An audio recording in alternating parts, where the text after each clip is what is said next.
First thing I want to do is thank Angela Chang for her service. She has resigned.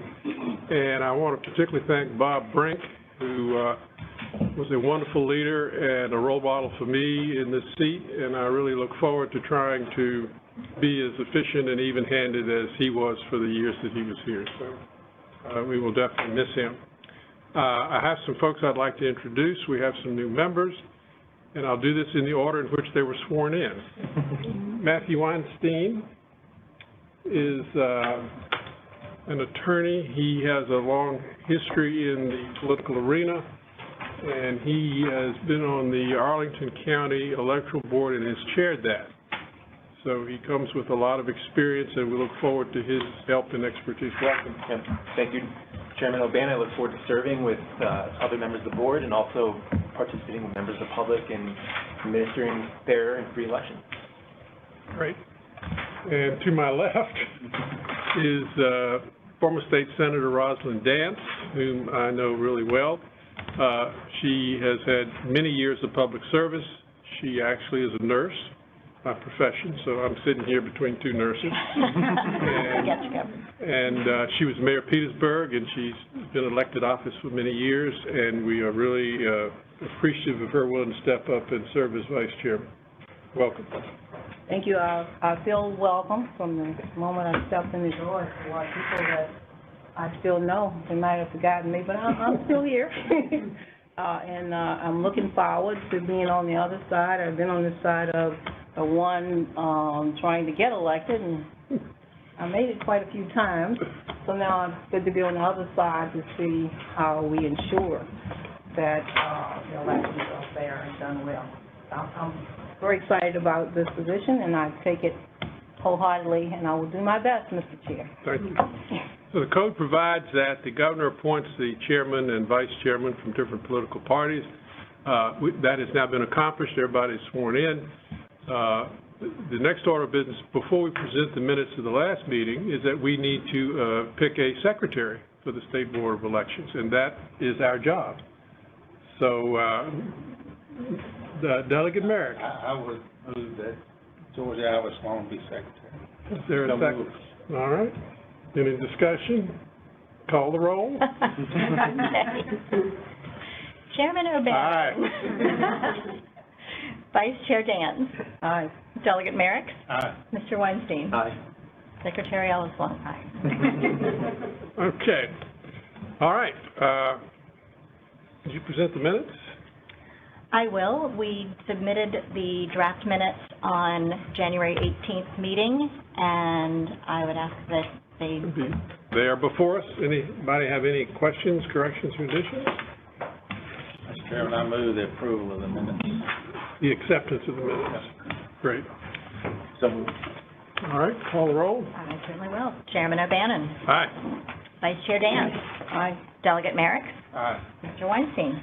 I wasn't here, but I reviewed them, so they look good. Secretary Ellis Long. Aye. All right, great. Thank you so much.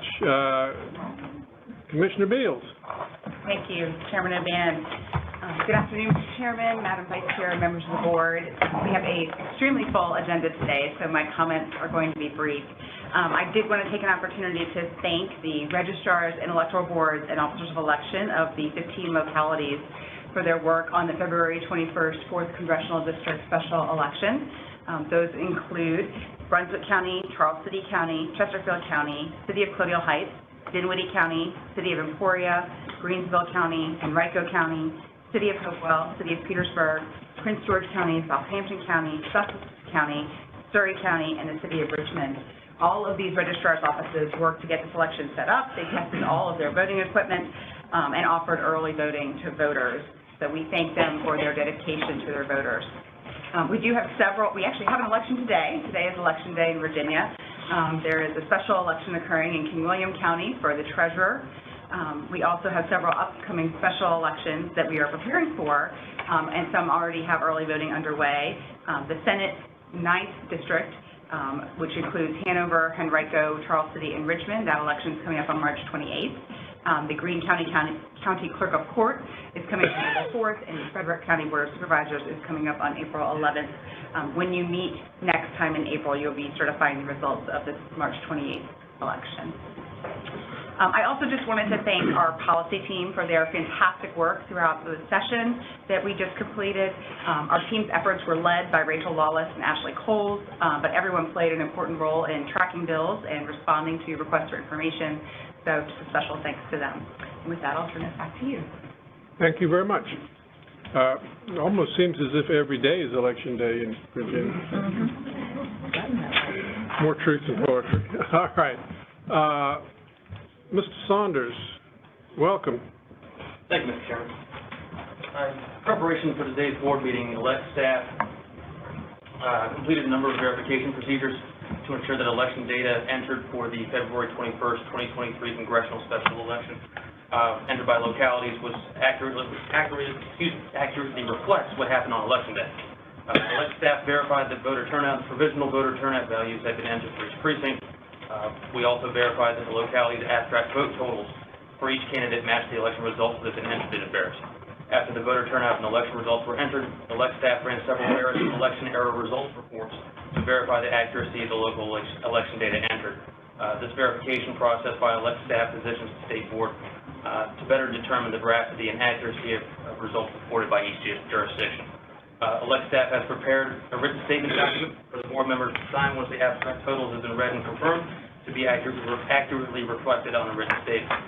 Therefore, elect staff recommends that the board certify the results and sign the statement and certificates of election. Happy to answer any questions. Thank you very much. Anybody have any questions? All right. Any comment from anybody in the room? Any comment from anybody online? All right. I'd like to hear a motion. Mr. Chairman, after reviewing the abstracts of votes cast in the February 21st, 23 special election, I move that the board certify the statement to be correct, sign the statement and certificate of election. Is there a second? So moved. Thank you. All right, call the roll. Chairman O'Bannon. Aye. Vice Chair Dance. Aye. Delegate Merrick. Aye. Mr. Weinstein. Aye. Secretary Elvis Long, aye. Great, thank you. I do want to echo what you said about thanking all the localities for getting their things done in a timely fashion. I think there's something in the code about we have to meet every day if they don't have that done, so I want to especially thank them for being efficient this go around. All right, drawing party ballot order. Meeting, Mr. Chairman. Thank you, sir. All right. So per Virginia Code Section 24.2, 613C, the board shall determine the order of political parties on ballots. I'm prepared to do that. Explain how this process works, Mr. Chairman. We have included a motion in your memo. This drawing will apply from April 1st, 2023 until a date determined by the board. So may I ask the Commissioner, what is that date? So in the past, the board has chosen a date for it to expire, but Is it annual, or? it typically is done annually. So we probably need to get that done before we, It's at the board's discretion, okay. but generally we've done it yearly. So would it be appropriate to accept the motion to flesh this out, that this be valid through 12/31/23? You would do it to April 1st, 2024. April Right. 1st, 24. Yes, sir. I so move that we select that date, All right, 2024 date. So moved. all right. Call the roll. Okay. Chairman O'Bannon. Aye. Vice Chair Dance. Aye. Delegate Merrick. Aye. Mr. Weinstein. Aye. Secretary Elvis Long, aye. So consistent with precedent, we got that date set, so now we can go ahead and, Draw a ballot order. I have both names of political parties on these sheets. We'll enter them in these little containers here, and then whoever you'd like to draw to order, Mr. Chairman, we'll go ahead and do that.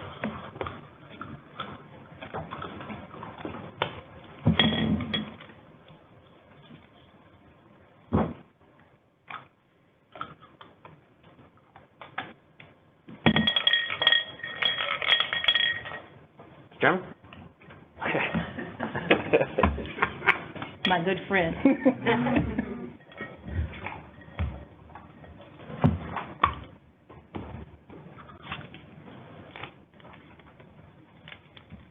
Sorry. The first drawing is the Republican Party. And that Okay, I leaves can put it all back? the last one, just so everybody knows, Just so we can. Just so we can see. Okay, Democrat Party. okay. Okay, Election report. right. Yep, that's, okay. So, thank you.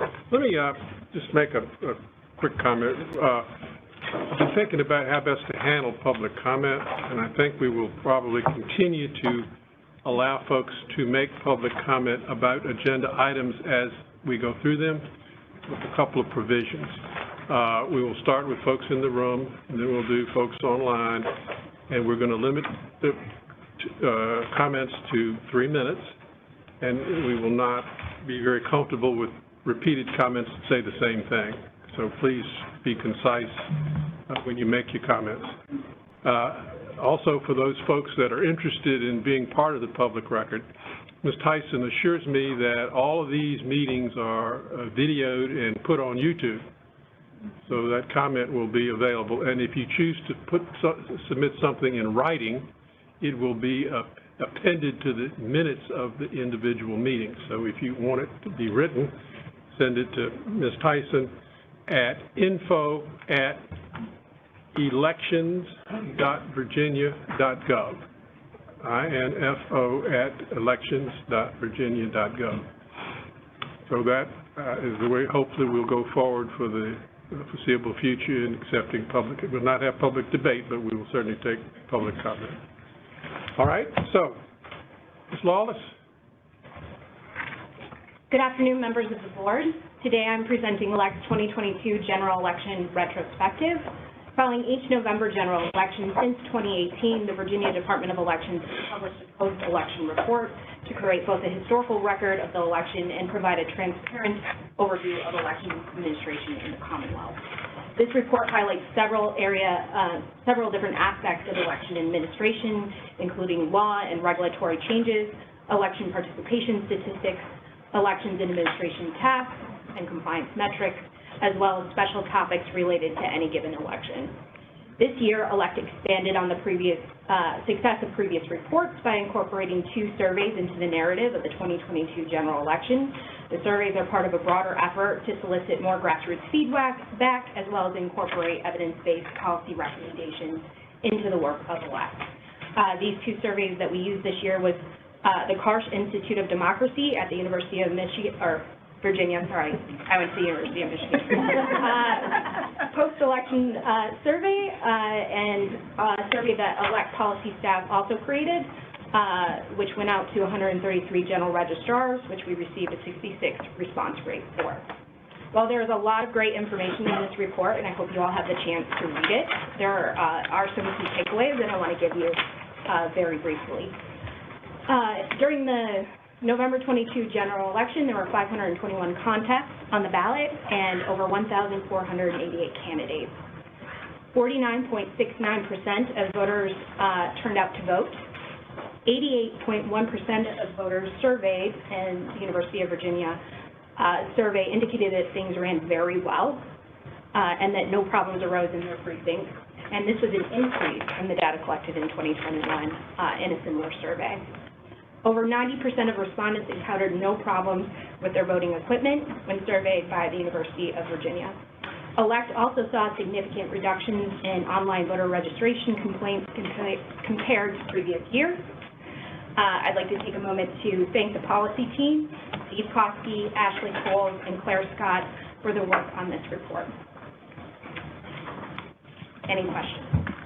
Wow, that was brief. All right. Any members of the board have a comment? Matthew? Yep, thank you, Chair O'Bannon. I think this report I thought was very interesting and detailed, and I thank the registrars and electoral boards for filling out the survey. I thought it was a well-run election. One question/comment I had about same-day registration and provisionals. I was on the electoral board last year in Arlington, and I think of the 2,500 or so provisionals we had, over 2,000 were same-day registration. And I note in the report, you said 25,353 of the 39,187 provisional ballots statewide were same-day registration provisionals.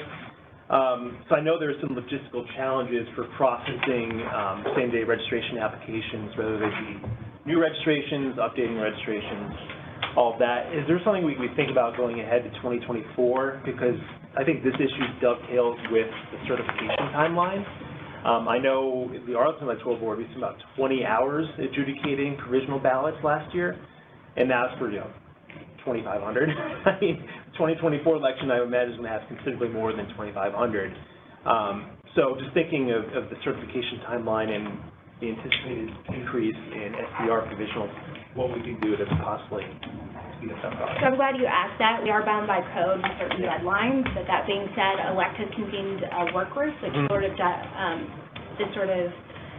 broken out into two sort of aspects. You have the training group as well as the forms group, and it's a 14-member group. And actually, one is meeting this week, and another will be the following week. And what we're doing is we're soliciting feedback and reviewing our processes and procedures related to SDR, and that's an ongoing review and process.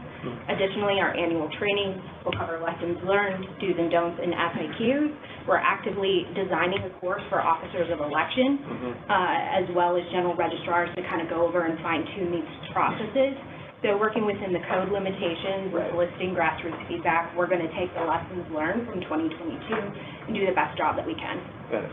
And I think the main code hurdle is that the poll books can't be online, right? So you can't in real time update someone's registration.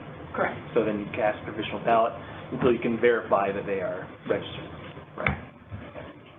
Any additional questions? Mr. Chairman. Don? Rachel, is this report provided to the B&E committees of the House and the Senate? Previously, we posted it in the board working papers and also online. We could take an additional step and send it to the chairs of both P&E. I would send it to the members. The reason is that they pass things, and then they don't really, they wonder how it works, they just pass it. And I think they need to hear some of the comments from the people that have to put this in place, and I think they think twice about some of the stuff they come up with. Anyway, I think they really ought to get a copy. That may or may not be true, but It's true. They ought to at least have the report. I think it would be very beneficial. so I think it's the sentiment that we would be in favor of that report going to all the members of the General Assembly, and specifically to the respective P&E committees. Great. And I think that would be very helpful. Any other members have any comments? I will just say one thing before we open it to public. I thought this was very helpful because it highlighted the same-day registration issue. You put that into a presidential, and you've got a recipe for the same unintended consequences we had a couple of years ago. So I think it's really smart to get ahead of that with the work group. And the other thing two things I was struck by. One was the safety issue and the concerns that these folks have on the ground about feeling secure and safe and unthreatened, and also that the workload, to what Don said, the workload is exponentially expanded with this much early voting. And so I think those are all important things that we need to be aware of and see what we can do to try to make as easy as possible and prevent pitfalls going forward. I'd also like to reiterate a thank you to the general registrars who spoke so candidly and were so generous in their comments to help us do a better job in sort of serving them and paint a broader picture of what it's like to be an election administrator in Virginia and arguably the country. Thank you very much. Any comments from people in the room? Hi, I'm Deb Wake. I'm the president of the League of Women Voters of Virginia, and appreciate your work, appreciate the work of all the registrars, and many of our members are election officers and participate in elections in addition to educating voters. And so when I look at the numbers for same-day voter registration, I'm very encouraged. I see that 25,000 people were able to vote because of same-day voter registration. And I know as an election officer, particularly young people will register for their 18th birthday, and then their registration doesn't go into effect by the time they show up in the polls, and so really excited that young people are discouraged from voting because of the time delay. So thank you so much. Thank you. Anybody else in the room? Anybody online? Yes, I have Ann Gregorian. All right, Ms. Gregorian, welcome. Yes, thank you. Thank you for the opportunity to speak. I'll try to be very brief. I appreciate the report. Elect used a 2020 election survey developed and administered by the Karsh Institute at UVA, which was newly established in 2021. And what I would like to object to is the use of the Karsh Institute. Elect noted that the purpose of utilizing a survey from the Karsh Institute is a larger effort to incorporate more grassroots feedback into policy, procedure, decisions of elect, and to produce evidence-based policies for the leadership and the state legislature. So the chair of this advisory board for Karsh Institute is UVA professor of politics, Larry Sabato. And now I'd like to read just one or two quotes from Mr. Sabato. I had more, but in the interest of time, I'll just read two. In October 2021, in a CNN interview, he said, "I'm ancient." This is from Larry Sabato. "I'm ancient. I've been here in Virginia since the 60s, and I've noticed one little thing. Every time a Republican is either behind or in a really close race, they find a way to drag into the campaign race. Every time. Sometimes it's immigrants, sometimes it's Blacks, sometimes it's Latinos or other groups. Whites are still a large majority, and maybe some are concerned about the fact that society is moving toward a multiracial society in the 2040s, and they're concerned about their position in society, and they want to make sure they're on top," unquote. So I'm wondering if Mr. Sabato had consulted with Lieutenant Governor Winsome Sears or Attorney General Jason Miyares, and if they would agree with his assessment of Republicans in Virginia. He also, last quote, on August 4th of 2022, he said in his Twitter feed, "Powerful TV ad, Dick Cheney for daughter Liz. He goes after so many Republicans who are too scared to tell the truth about Donald Trump. Ex-Vice President is right that bringing Trump down is the most important thing Liz Cheney will ever do for America." So I don't know if the board knows, but this month, Liz Cheney joins UVA Center for Politics, which is under the direct leadership of Larry Sabato. So I would just like to say that Larry Sabato is deeply partisan. I'm opposed to the SBE and elect utilizing a survey from an organization that is under his leadership to produce evidence-based policy recommendations. He may be well qualified, but he is not well suited for this task. And I believe that Virginia's electoral process deserves better than such partisanship inserted into the middle. And I appreciate your listening and your time. Thank you very much, Ms. Gregorian. Anybody else? Yes, sir. Based on that comment, I wasn't sure where she was going, but Can you identify yourself and stand, please? Jeff McVeigh, Henrico County resident and a election official in Henrico County. Great.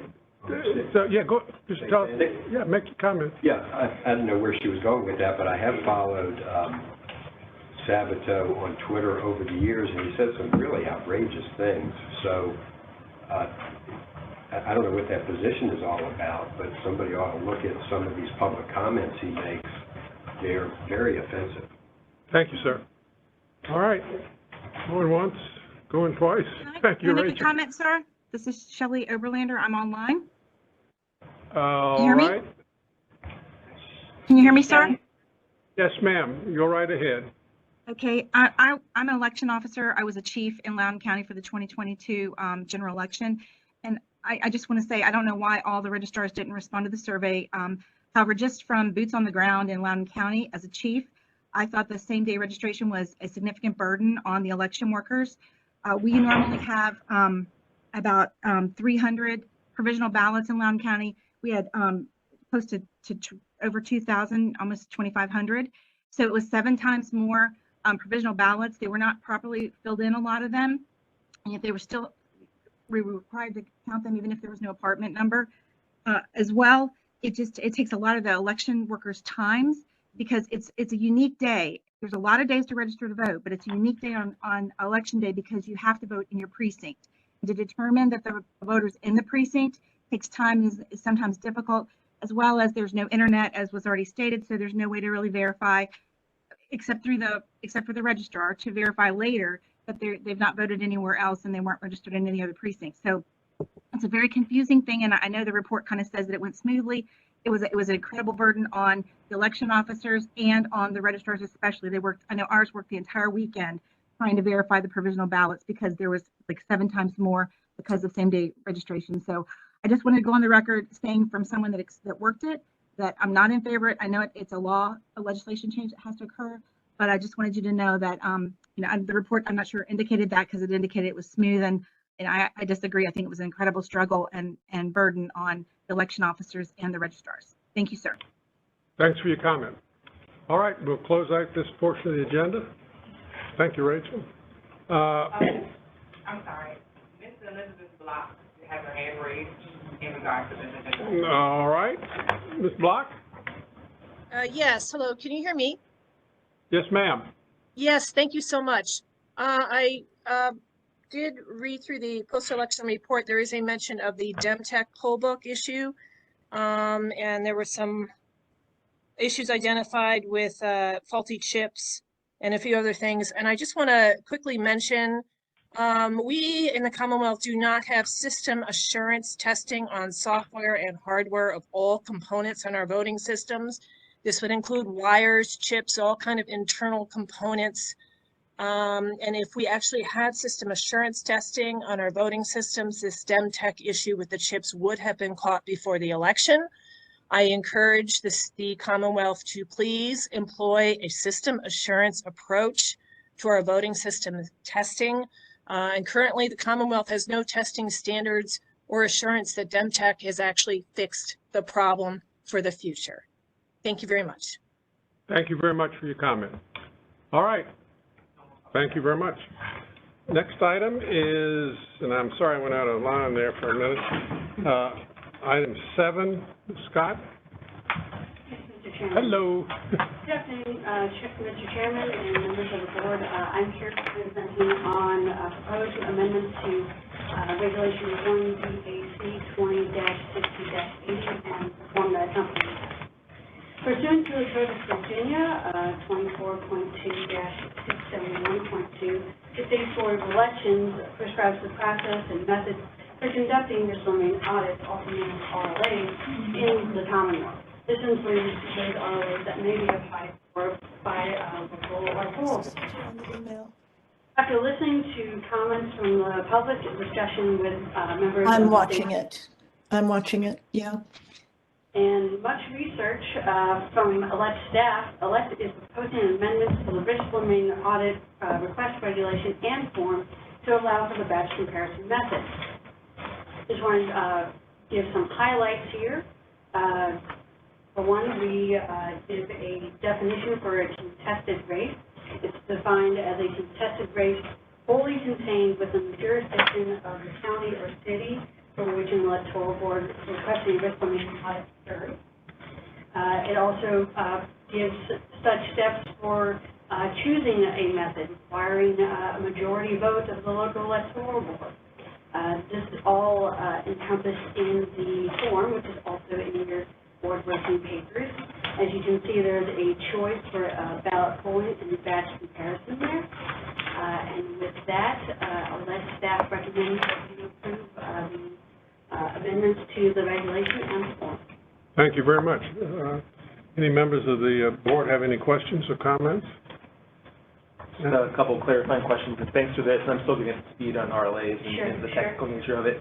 Just reading the text of the regulation, just to be clear, so it's only for contested races wholly within the jurisdiction of the locality. Correct. And then in subsection B1, struck out within its jurisdiction. So should we leave that in, make it clear that it's supposed to be within the jurisdiction of that locality, of the electoral board?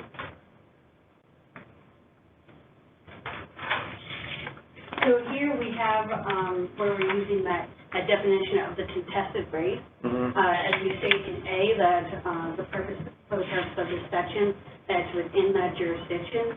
So it's already been defined as within that jurisdiction using contested. Right. So I appreciate that. I just think, any efforts to minimize ambiguity is usually a good thing. Absolutely. So, I mean, I'm not suggesting we amend it right now, but I think what would be clear if we kept that in. And just understand the implications of this too. If there was like a House of Delegates race, and it's split in multiple localities, so Arlington and Fairfax would not request an RLA. Under this, they do not. So something where there's where a House of Delegates was completely within one county, or a Senate was completely within one county, those would be eligible. But for example, this past year, we had the House of Representatives, and all those districts, they contain multiple jurisdictions. Right. So those types of elections would not be eligible for the local electoral voice process. Thank you. Anybody else have any questions or comments? Anybody from the public in the room? Anybody online? No public comment. So, I think this is a step where we are giving the localities additional authority to choose which type of RLA they want to do. And, I think we'll see how it works, but I hope that we will choose to move forward with it. All right, is there a motion? I move that the board approve the proposed amendments to the regulatory action 1BAC 20-60-80 and to form SBE-671.2B. Is there a second? Second. All right, all in favor? Call the roll. Chairman O'Bannon. Aye. Vice Chair Dan. Aye. Delegate Merrick. Aye. Mr. Weinstein. Aye. Secretary Elvis Long, aye. I got to get used to voting first. Thank you very much. Oh, you're up. Okay, split precinct. Yes, sir. So now I'm also presenting on two split precinct waiver requests, one from Bedford, one from the city of Virginia Beach. Under 24.2-307, local governing bodies can apply for a split precinct when they cannot create a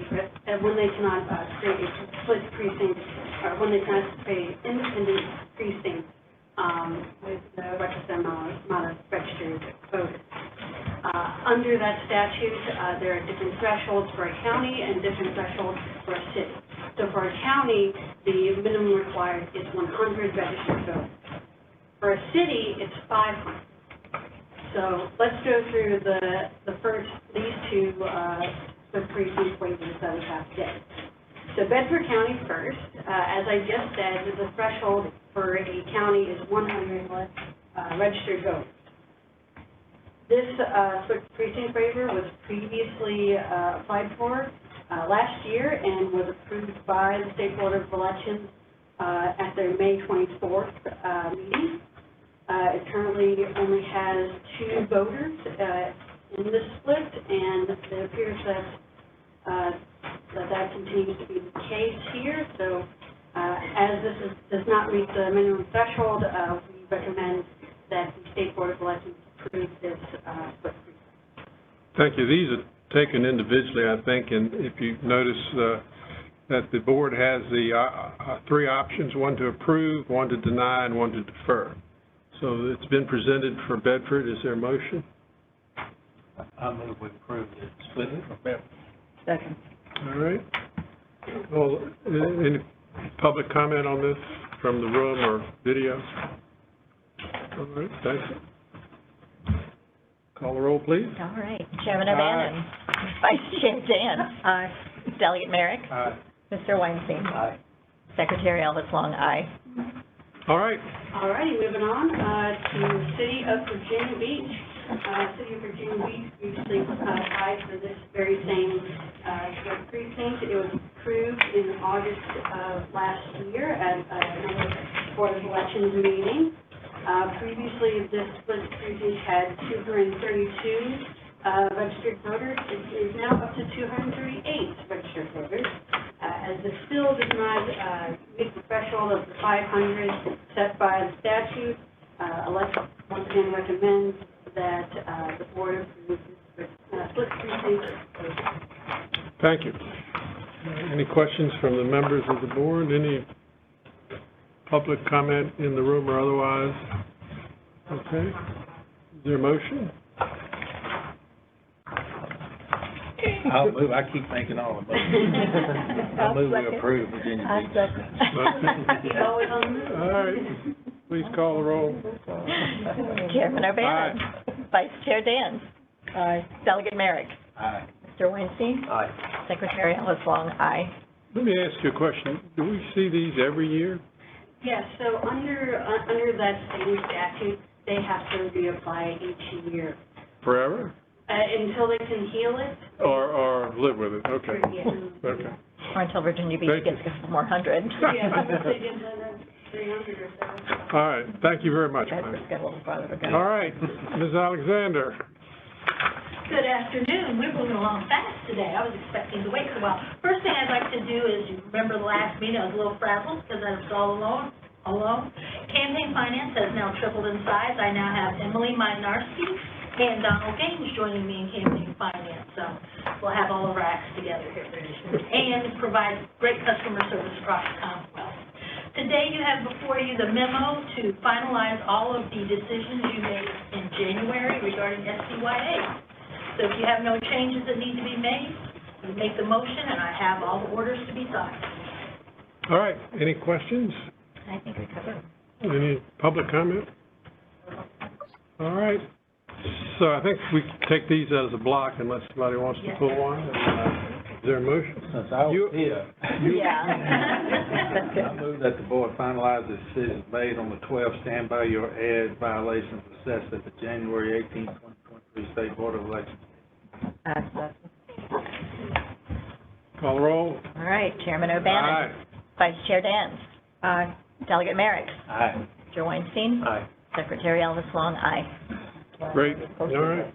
Thank you. Thank you very much. Next on the agenda is Ms. Gerchik to present us with her final report of her very busy work day. So welcome. Thank you very much, Chairman O'Bannon. I think maybe I can eat into some of your spare time that you've got by everyone you've been on, so expeditiously. I have some slides, and I can print all of this up for you.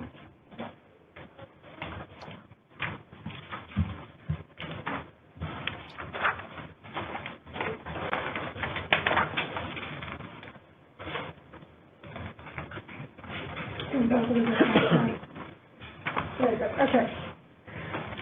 So, good afternoon, Chairman O'Bannon and members of the board. Thank you for this opportunity to present the final report of the Advisory Review Work Group. The work group was established in October 2019, and our commission expired at the end of January. The work group's members drew from the constituencies that administer, pay for, and participate in elections. In other words, the general registrars, local electoral board members, the localities, and the citizens. Next slide, please. The work group was assigned to develop benchmarks to measure a successful election. But as Mr. Weinstein just said, after any election, you and the department should be able to announce that the election was well run and that we have the data to back that up. To be well run, an election must be accessible, efficient, transparent, secure, and accurate.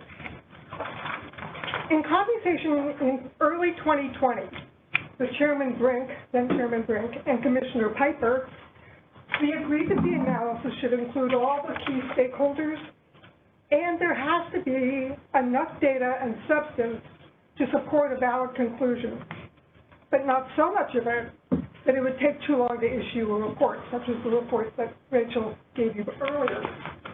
Now, if you see that little diagram there, it's showing how we wanted to have review by all the stakeholders of the other stakeholders able to comment on all aspects of the election, and to do that from a reasonable level, not too detailed and not too vague and obscure. Next slide, please. The first phase of the project could be described as research and analysis. The work group members themselves contributed a wealth of knowledge, experience, and insight. In addition, we used several published tools. There are people who do this for a living, political scientists who do all kinds of election evaluations. And we even had two of the leaders in the field come and make a presentation at one of our meetings. We initiated discussions about conducting surveys with political scientists at UVA in mid-2021 and brought Commissioner Piper and Chairman Brink into that conversation. The department took the idea and ran with it, as Rachel mentioned.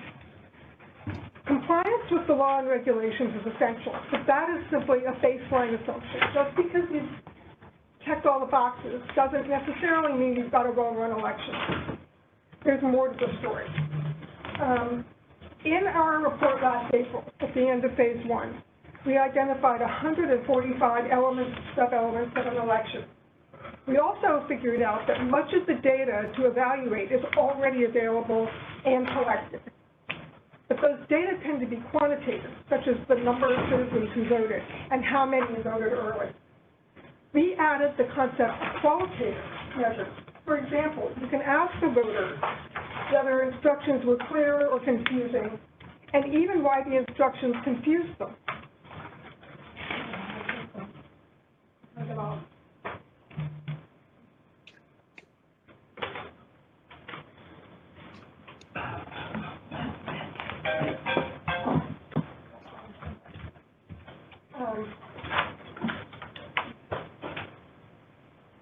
Okay, you can ask voters whether instructions were clear or confusing, and you can even ask them why they were confused. Then you can count the number of people who gave each answer. That puts the qualitative data into a measurable form, and you can use that information to act on it. Next slide, please.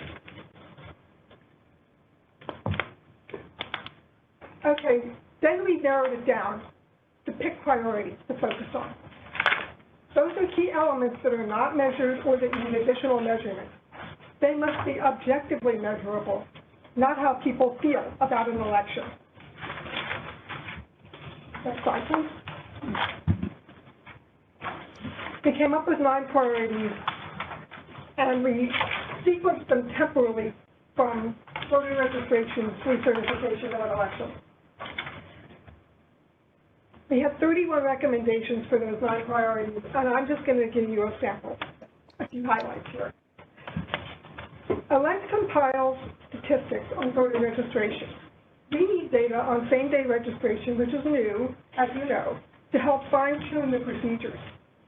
Second, we could also get information to figure out how to improve the voter registration forms, the application forms. The department also has statistics on voter turnout.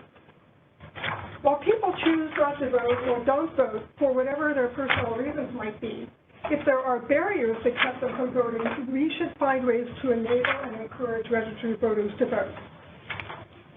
Next slide, please. The 2 priorities on this slide are essentially back-end.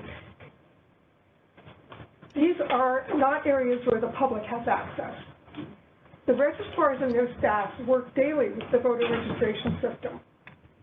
After an election, we need the answer of yes to the question, did the voter registration system function in a timely and accurate manner? That's something for the election officials themselves to answer.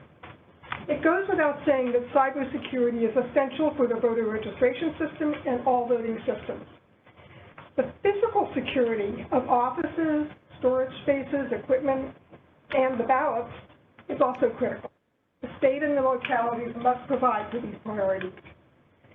In some cases, in some localities, the physical security could use a little beefing up, shall we say. Next slide, please. The work group recommends that the department use survey methods to evaluate how well the existing system of absentee voting by mail works for voters. Regarding voting locations, surveying local election officials, the officers of elections, and the voters can provide important data about the adequacy of the satellite voting sites and the precinct polling places, as well as how well they function. The UVA study asked the voters that question. Next slide, please.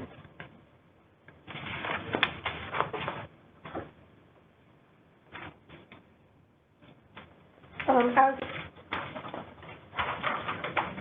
I think we were on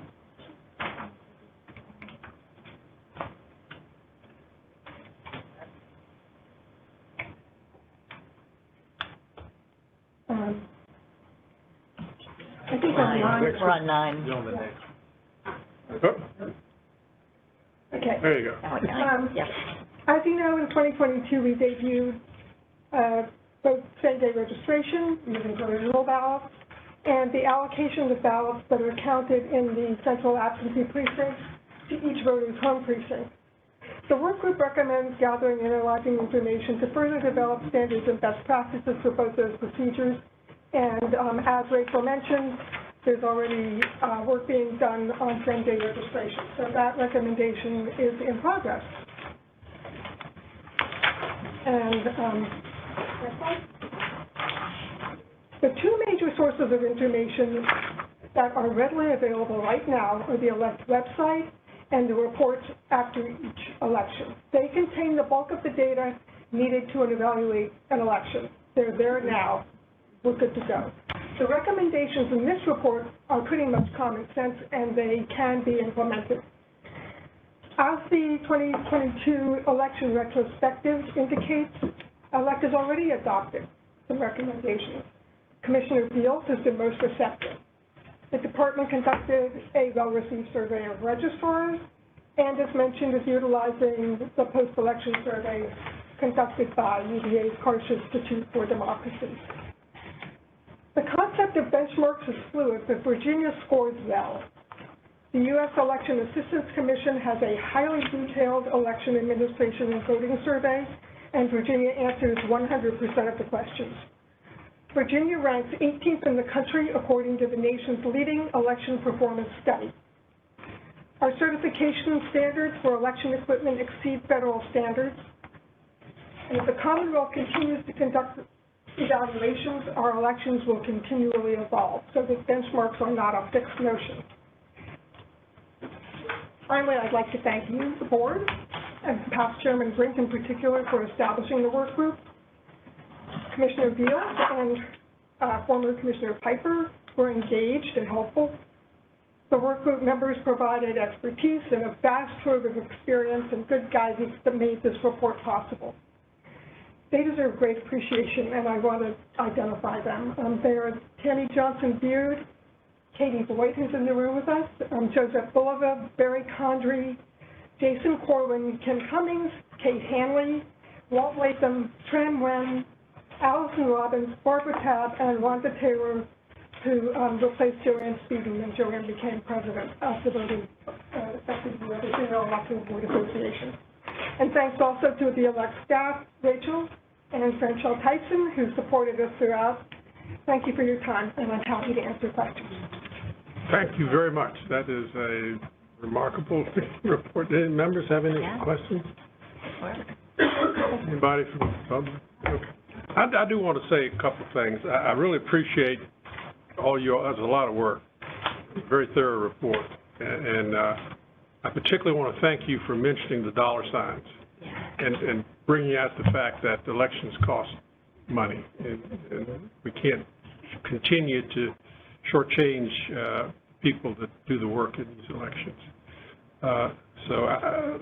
Would it be okay if I ask that the commissioner write a letter thanking each member of the work group and the chair for the hard work that they all have done?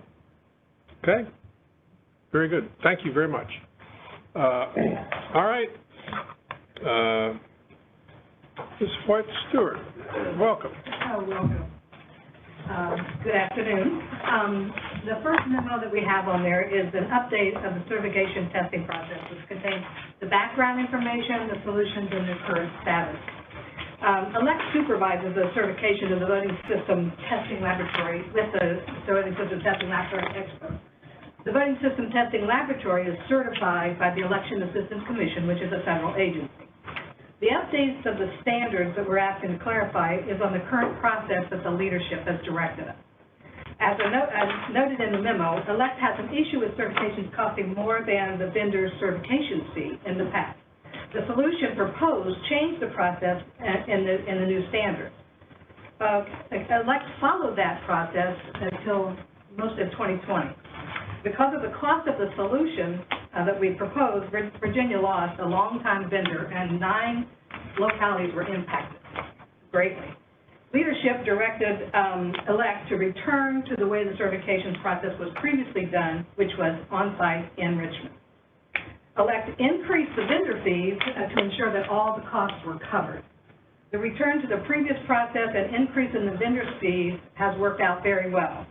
The certification process ensures that the voting systems in Virginia are tested and meet all of the certification standards. This would just be an update of the verbiage of the certification process in Virginia.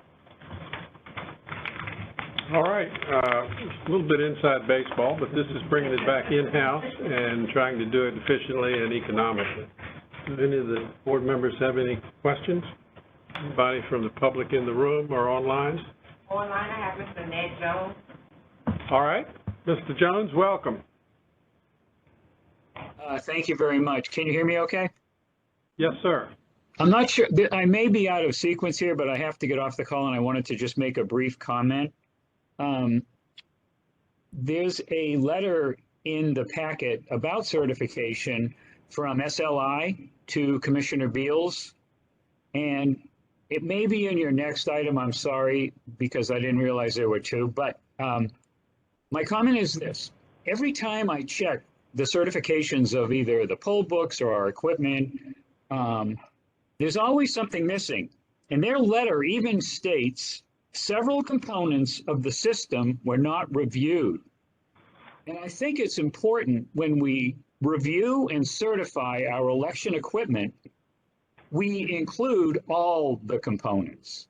If you go to the EAC website and look at their certification of the ES&S 6.3 whatever .00 that was reviewed here, it's a long 2-page list of, quote, components. And so here's my concern. My concern is that we're certifying equipment without checking all of the pieces, the parts. And so I just wanted to raise that concern here. And like I say, I apologize if I'm out of sequence on your agenda. Thank you for your comments. I think they're pertinent because these agenda items are linked. So thank you, that's noted. All right, members have any questions? Is there a motion?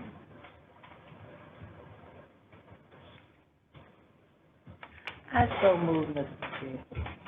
All right.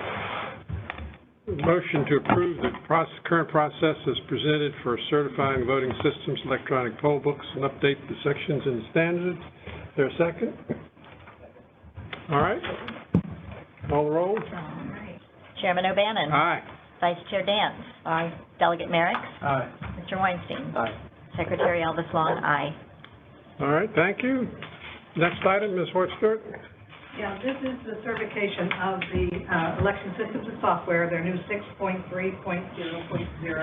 version of software. As far as the certification testing goes, first of all, they have to pass the EAC, the Election Assistance Commission standards. They have to pass that first before they can even come here.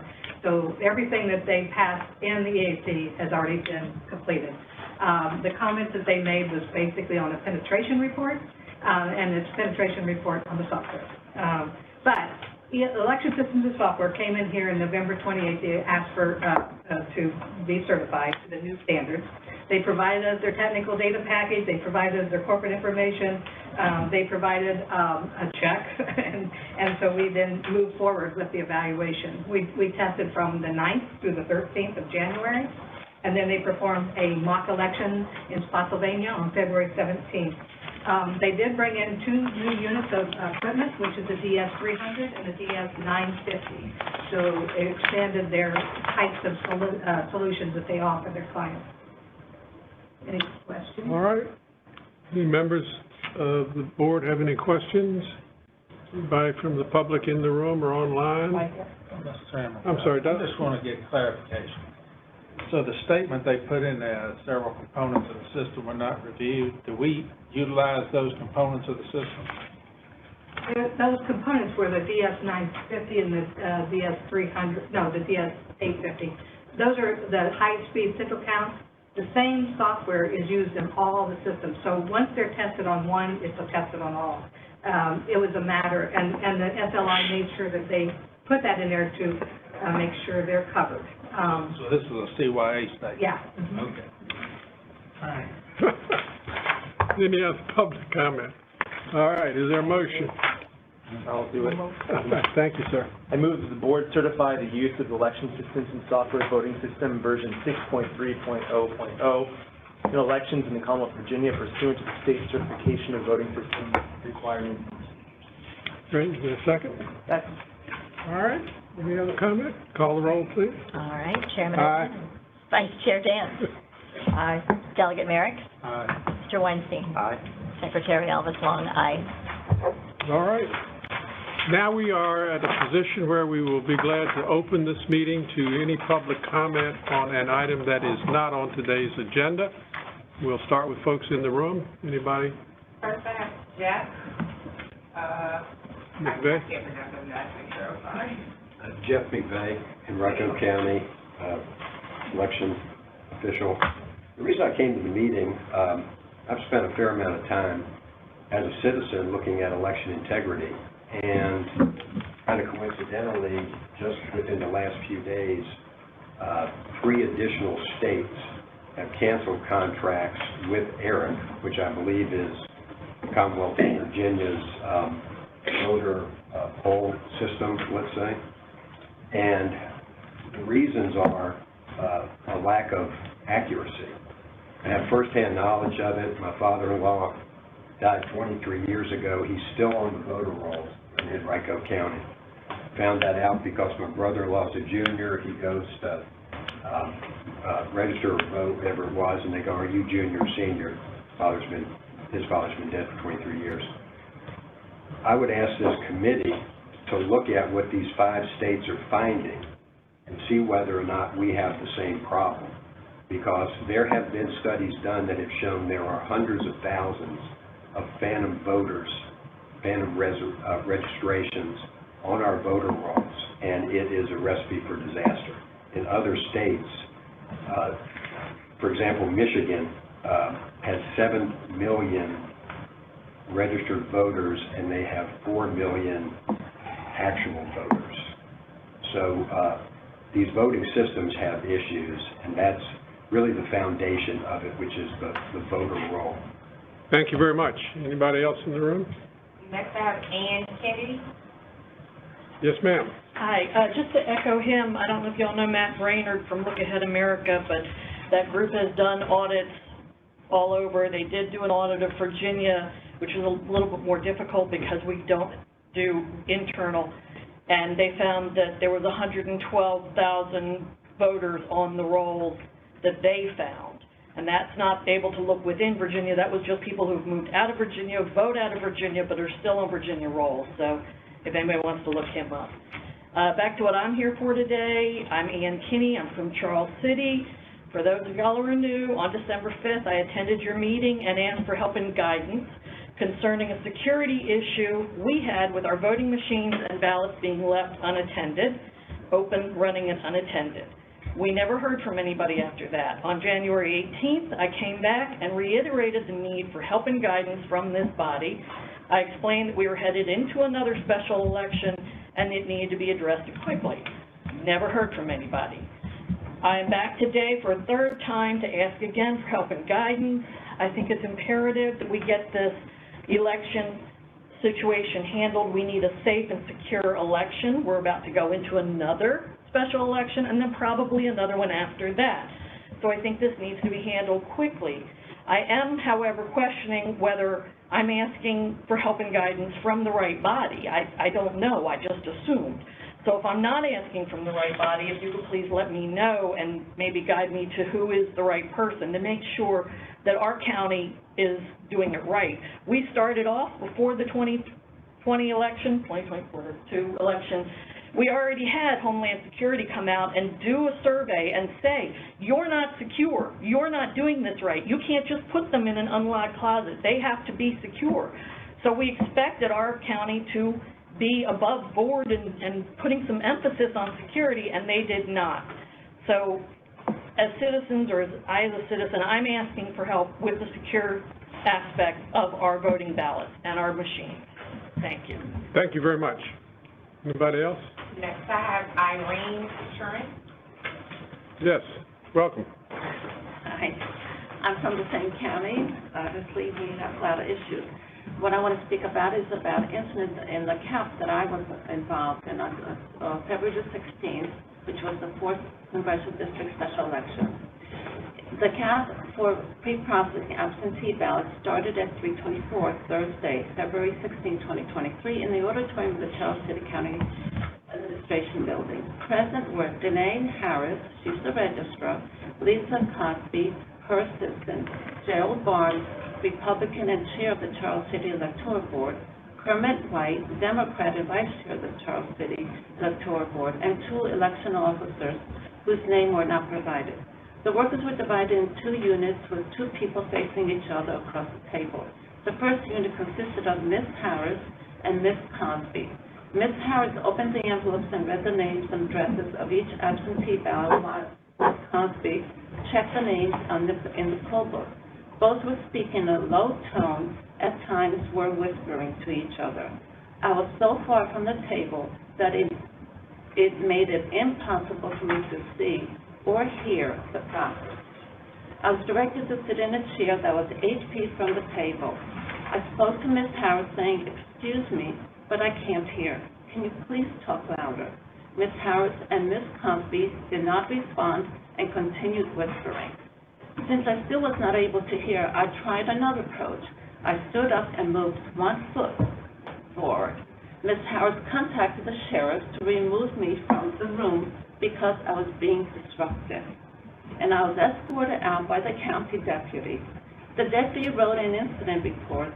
The offense in the report was disorderly conduct.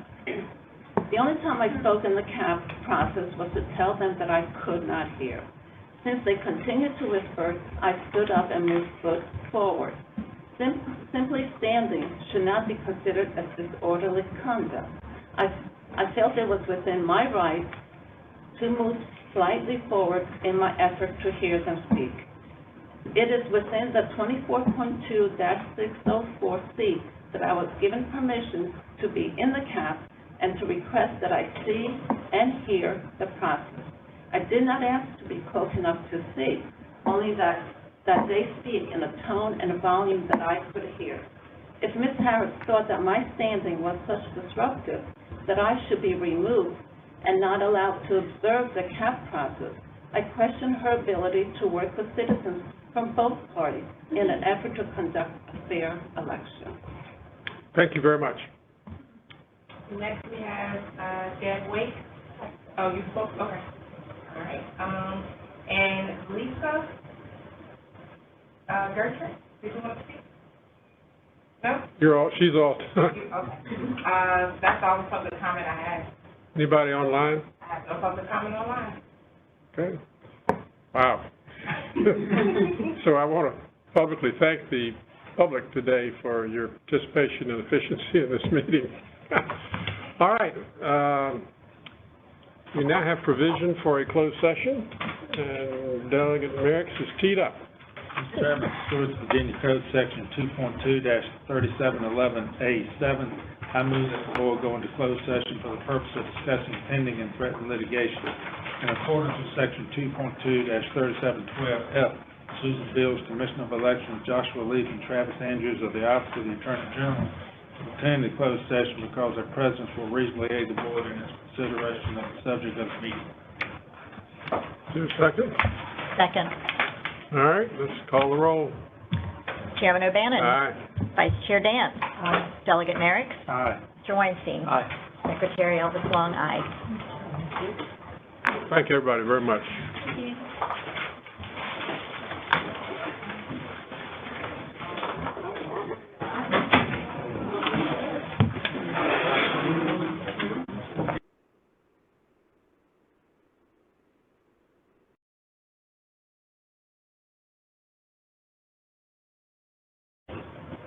We're good? All right, Delegate Merrick. Mr. Chairman, I move to reconvene the meeting in open session Make a roll call vote certifying that to the best of each member's knowledge, only such public business matters lawfully exempted from open meeting requirements under this chapter, and only such public business matters as were identified in the motion by which the closed meeting was convened were heard or discussed by the State Board of Elections.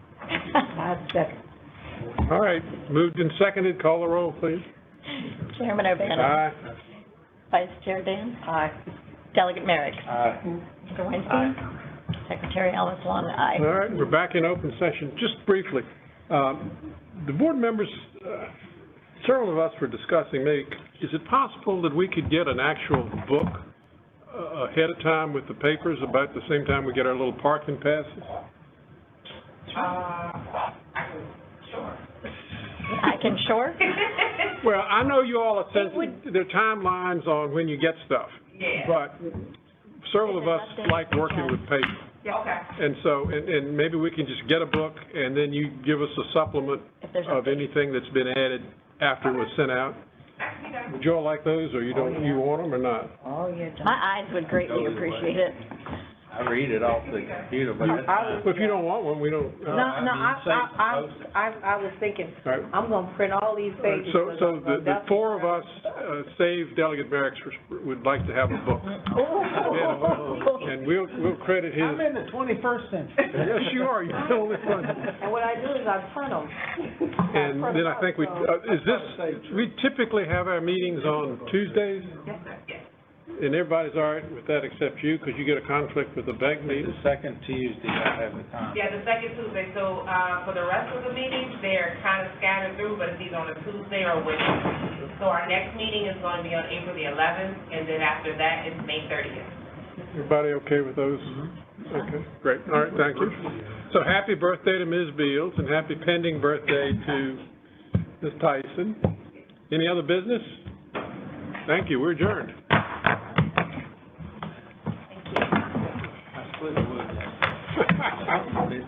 Where are all my papers? Oh, everybody, Did everything get signed?